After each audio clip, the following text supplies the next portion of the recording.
Alrighty, so into video 2 for module 7. Like I said in video 1, we talked a lot about RAIN methodology. I'm going to share my screen here. And we're going to go into some other ways to heal. Like I said, in this nurture phase, there's a lot of different things that you can do, right? So if you watch the video, the RAIN methodology video that I posted with an actual client, it uses multiple ways of healing. So if I actually go back through here, we actually kind of include all of these in there. So how to connect with your inner child, encountering the Holy Trinity and Mother Mary, incorporating positive affirmations. So we actually include all of these in there. So I'll kind of go into those. Again, a lot of these definitions, aside from the RAIN methodology, but some of these, 2, 3, and 4, I'm just going to provide very high level kind of definitions and ways to experience and encounter these for healing pain. Again, this is more of the 101 version of healing pain.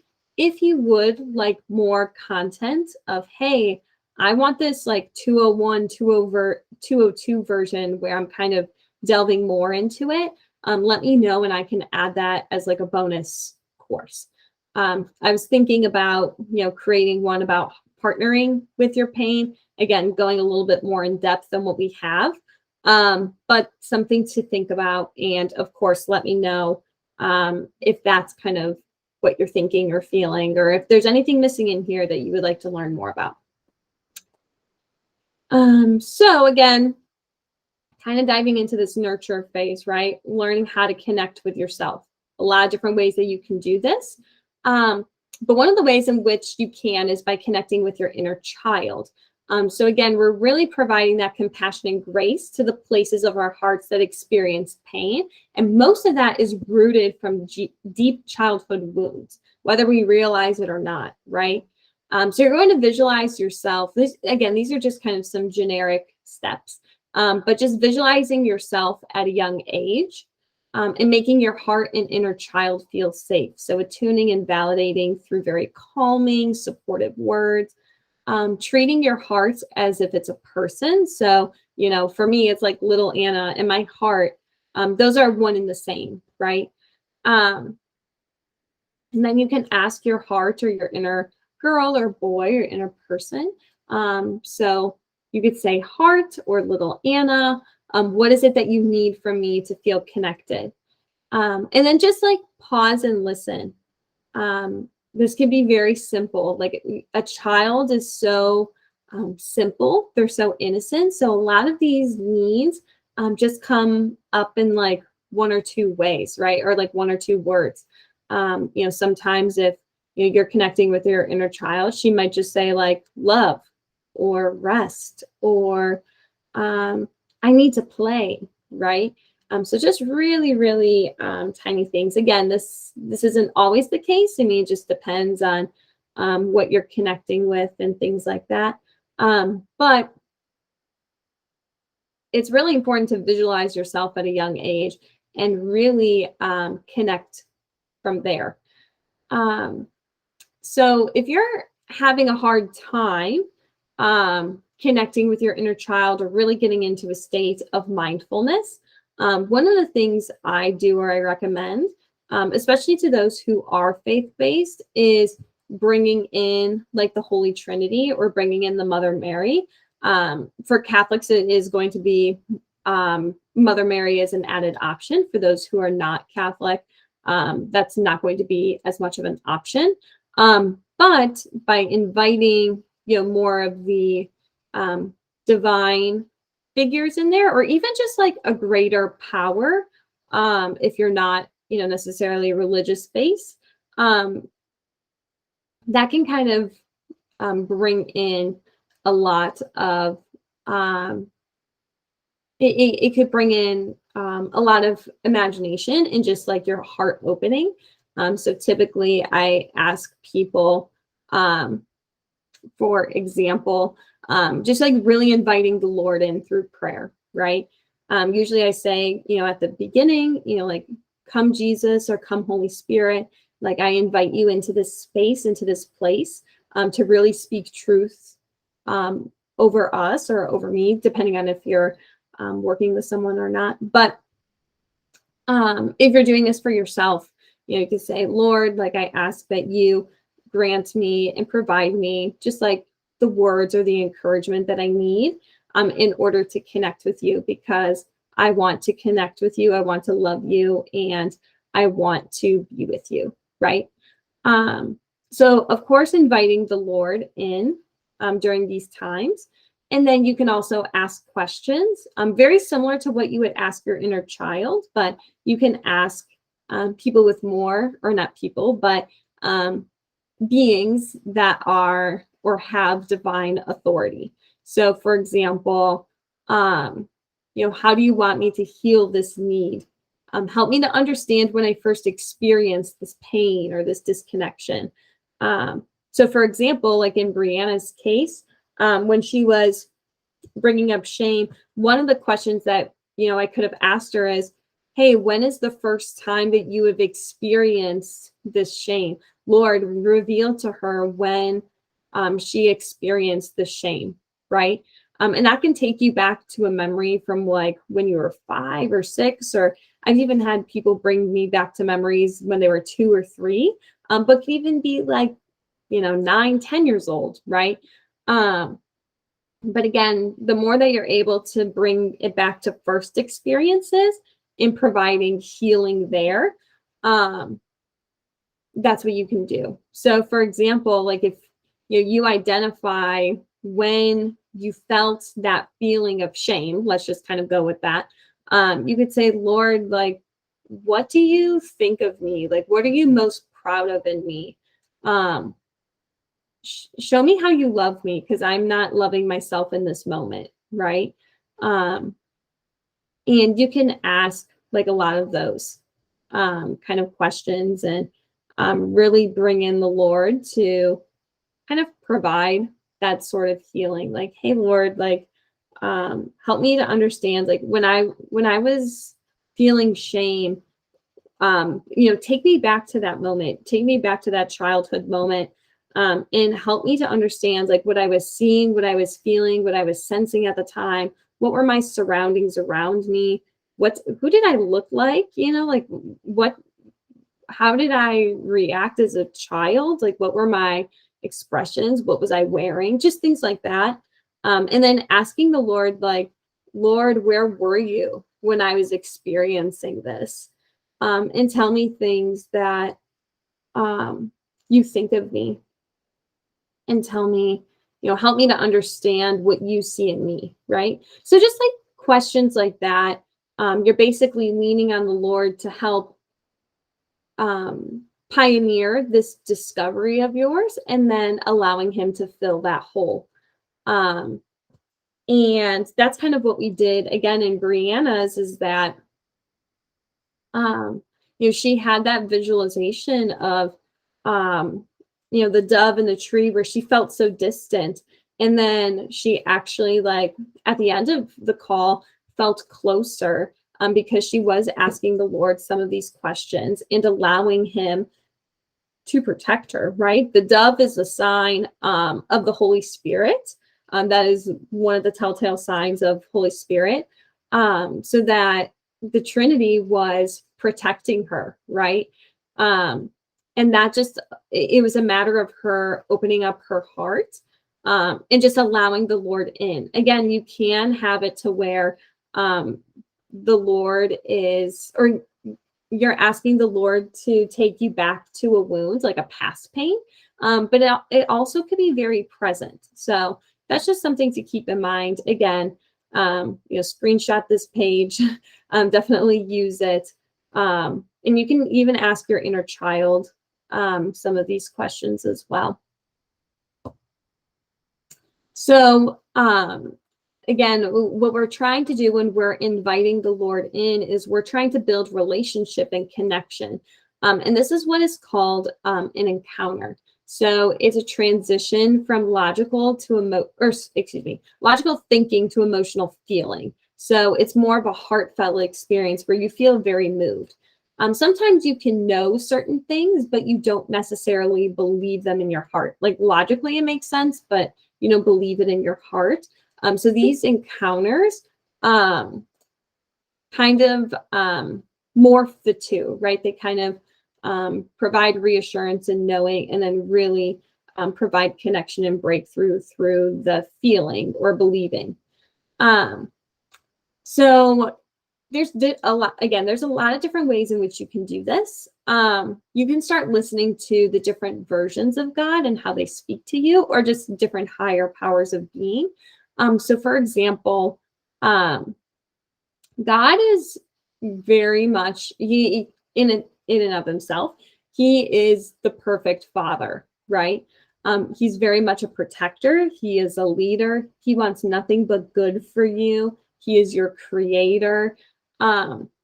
Particularly in my life, when I've tried to understand like the different versions, God for me, and it looks different to everyone, because I think I'm a big believer that the Trinity really speaks to people in the best way that's going to connect with them. But for me, the Lord our God, he has a very strong presence. Like for me, he says very like short words, very loud. I've gotten very, very much so a couple from the Lord. And like, for example, one of them was like rest. He just kept telling me, it was a different voice than like from a child. But his was like rest, like very, very loud, deep, strong. I was like, oh my gosh. Another one for me was the Lord was telling me about a particular person, and he said, he's the one, but put me in the center. So just like for me, that was, there's a whole story and everything with those, lots of context with some of those things, right? But very much for me, kind of like that leader, guide, etc. Jesus is very much more like a peer or friend.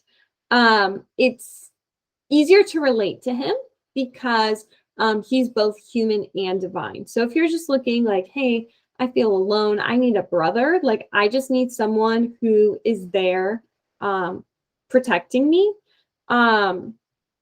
That's a way in which he can provide that support.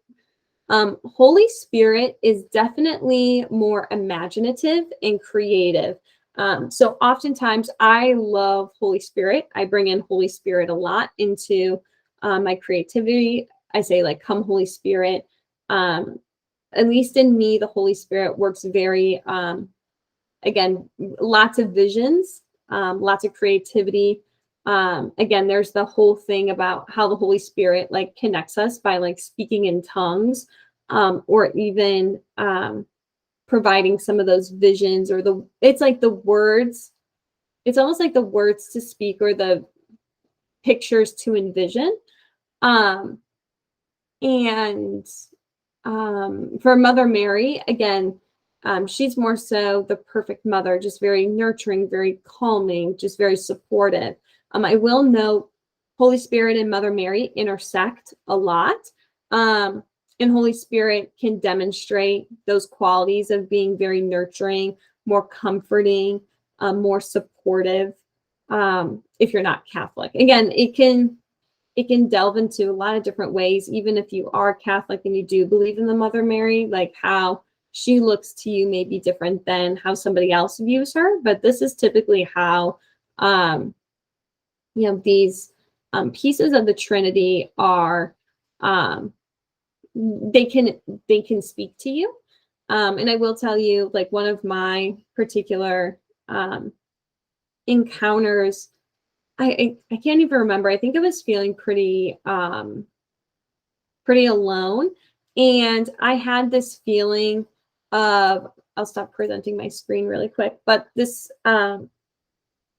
this encounter, if you will, where I was kind of envisioning like being in like this dark hole, kind of like a cave, right? And that was like Holy Spirit working in me and just like allowing me to see that vision, because, you know, I'm not going to see something like that in my day to day. And it was almost it's very cloudy or very hard.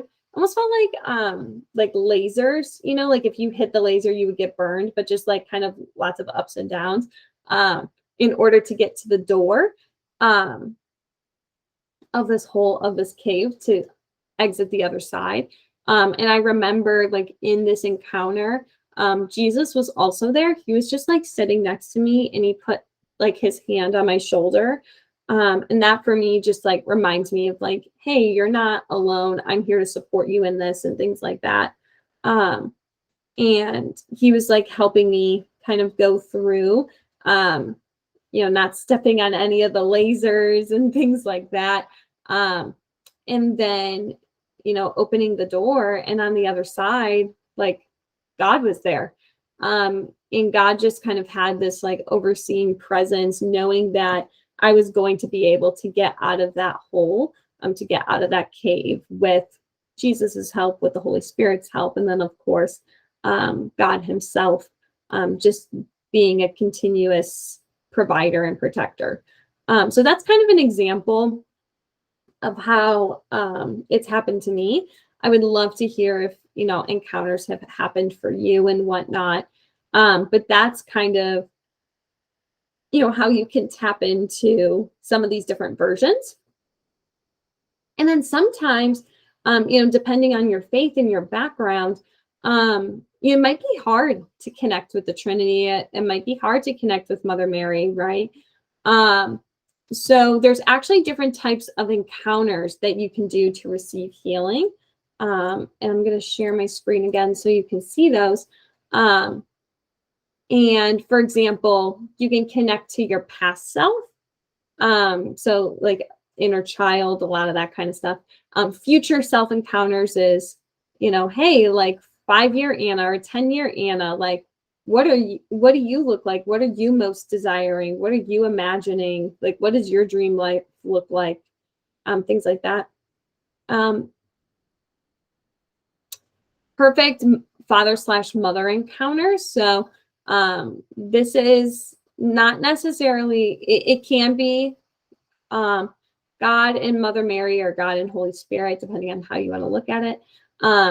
But actually, if you can't do that, just like encountering what those perfect folks would look like and being able to connect with them. Mother/father figure encounters. So these are people who are very similar to, like, who demonstrate the qualities of being very good as a father or a mother, very close to, you know, kind of that God, Mother Mary, along those same lines, but being human, right? So it's someone that you know, because oftentimes God works through us. So if you see someone who is demonstrating a lot of those qualities, that you can say like, hey, you know what? Right now I can't really connect with God. I can't really connect with Mother Mary, but I can really connect with this person because they're demonstrating all these values. Then do that. And then the last one is in gather encounters, which is basically like friends or group encounters as well. So again, those are more high level versions of these type of encounters. I'm happy to kind of dive into more of these if that's something that you all are interested in. But in any case, having encounters really provides that emotional healing. So the last type of encounter, or sorry, not encounter, ways to heal that we're going to go through is affirmations. So when you have access to the slides, you can actually click on these different videos. I provided two. I know we viewed these in the group coaching sessions, but if you ever like need a reminder or a pop-up of how these are, this is really a good reminder of them, right? So incorporating affirmations, those are basically affirmations are encouraging, motivating statements used to boost a person's self-worth and confidence. So it's a matter of creating positive statements. A lot of these statements, they're short, they're powerful, they're punchy, usually in the present tense as well. They typically start with I am, so like I am smart, I am beautiful. You can also say, you know, I love being quirky, or I live to be funny, you know, or something like that, right? But again, they're very powerful. They're things and words that really, one, tackle your self-limiting beliefs directly, and then two, words that actually make you feel good, and sentences that portray the results that you want to achieve. So it's important to kind of look at, and we did this exercise in the group coaching session, and I'll post it again just for ease. But to, you know, even write down some of these self-limiting beliefs that you have, and then reverse them, literally change them into positive sentences for yourself. And the ones that you feel like you don't believe quite yet, or you're like, you know, I don't know, I still feel strange about this. Then you're going to want to remind yourself multiple times each day of these affirmations. So you can like journal them, you can write them down. You can even like post them around sticky notes around common areas you visit. So on the fridge, or on the mirror, or before you walk out the door, in your car. What we want to do is, with these, again, I'm going to go through some of the other bullet points here, but the point is to make these as accessible as possible. So make it really simple, make it really easy. You don't have to overcomplicate, or, you know, it needs to be in this kind of font, it needs to be printed out in this sort of way. You know, just the quickest way that we can get to love, that's the whole goal. So again, some of these things, you don't even need like a pen and paper, right? You can even recite them out loud in front of the mirror while you're driving, whatever it may be. There's actually studies done that if you do it in front of the mirror, you're more likely to believe yourself. Because again, if you're doing this multiple times each day, or even just daily, you're actually going to start reversing your mindset and really using that reverse psychology. You can also use the I Am app on your mobile device. So it's actually called like I Am, and you can set like daily reminders. I'm actually pulling it up on my phone now. Let me actually stop presenting my screen because I want to show this to you all. I don't know if you can see this, but this is an example of mine. It says like, these are just daily affirmations that are sent to my phone. And you can like click on them, read them. If you're ever like struggling to come up with some, this app just has great ones. And there's like, I wish I can show, but like there's different categories. So you can do this. There are some premium versions, but I have the free version and I love it. But for example, like this one is being calm and centered is one of the top priorities in my life. So again, it's not necessarily saying I am, but you can practice that over and over and over again. What's another one? I think if I click, oh, maybe if I press practice, I usually have these like come up on my phone. So that's why, oh, here it is. Okay, here, you just have to swipe down. You see that? Okay, it says like, I am gorgeous. I am worthy of love and joy. Like, so you can just like repeat some of those to yourself. Again, really great app, has the sentences for you. You just have to practice them, right? You can also send yourself scheduled messages and emails with the affirmation. So maybe if you have like a text message that you can send in the future to send you like random messages, you can do that. And you can also even set an alarm to remind yourself to say the affirmations. I know that the I Am app does that, where it's like time to practice daily affirmations. So you can do that for yourself, and then set an alarm to remind yourself.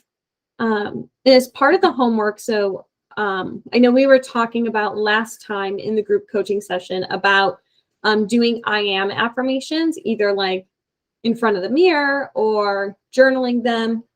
But another thing I'm going to have you do is kind of like 5 minutes for mindfulness, but kind of setting this alarm to remind yourself to meditate. So literally taking like 1 or 2 times a day. And you're just going to like set a timer, 5 minutes, just kind of get into a place of peace and breath. And you can connect with the Lord, you can connect with yourself. But basically it's, you know, for example, if you're connecting with the Lord, like, Lord, what is it that you need from me today? What can I do to be more connected to you? And just like kind of listen to what he says, and start doing those things. I think the Lord is, he is a provider of good things. If you're hearing like bad things, then,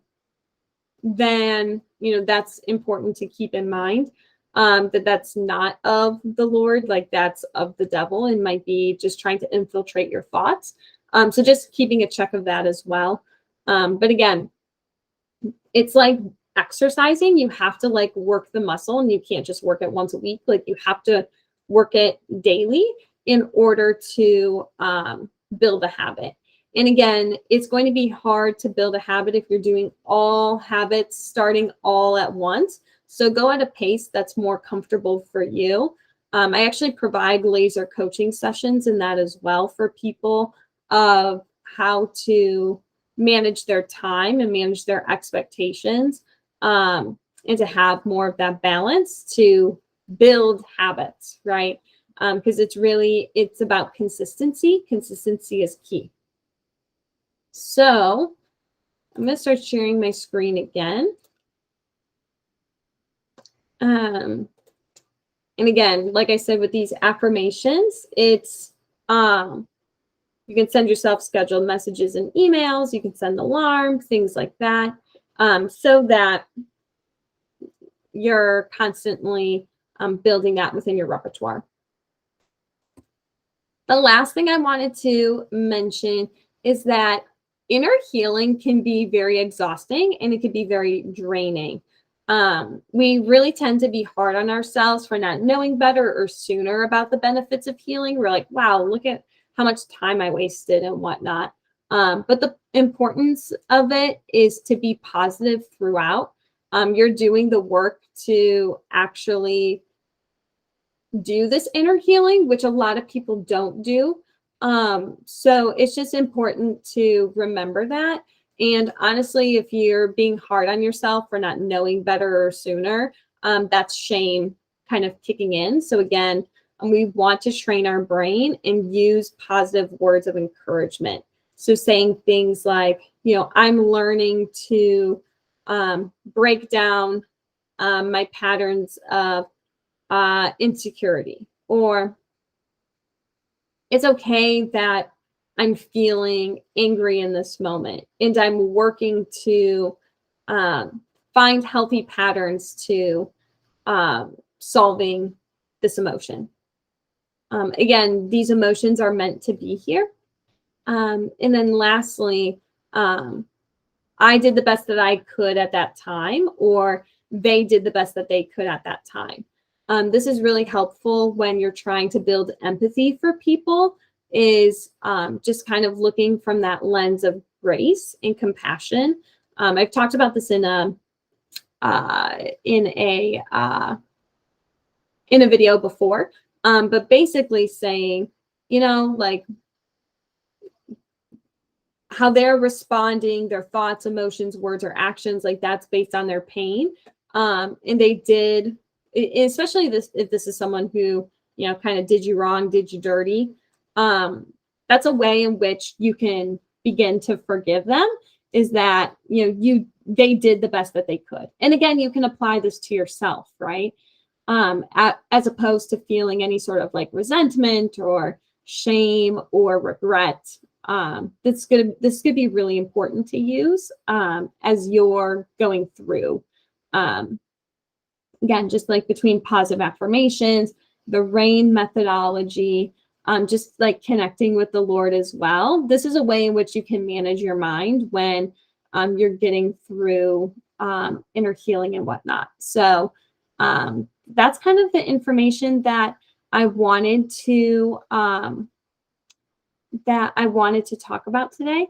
Of course, if you have any questions, or even if you want to book a call, a laser coaching session to talk more about this stuff, I'm happy to do so, walk you through some of this.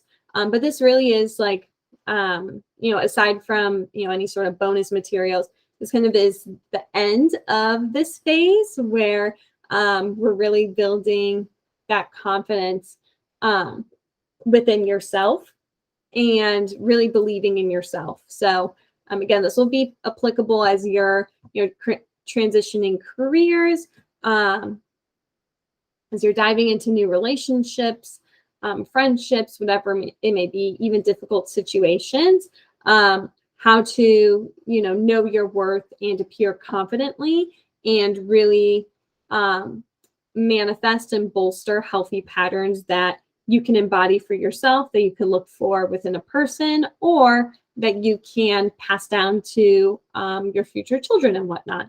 So that's what I have. Again, let me know if you have any questions, and we'll talk soon.